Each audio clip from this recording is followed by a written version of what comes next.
Hello guys, in this video I will quickly show you how to connect Replit to Cursor using SSH for seamless remote coding.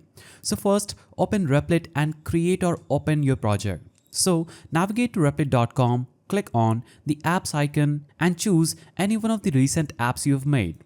I've made this finance flow. I'll click on it and this will open the preview page of that application. Now I'll have to simply click on the search icon at the top right just right here. Now I will search for SSH. Hit enter.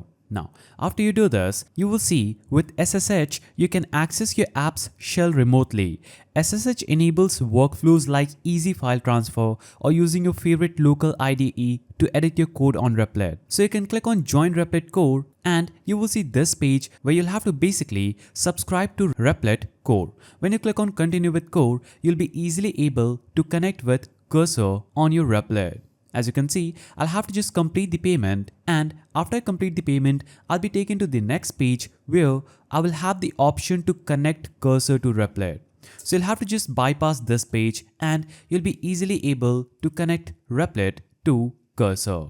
If you found this guide helpful, please don't forget to give it a thumbs up and thanks for watching.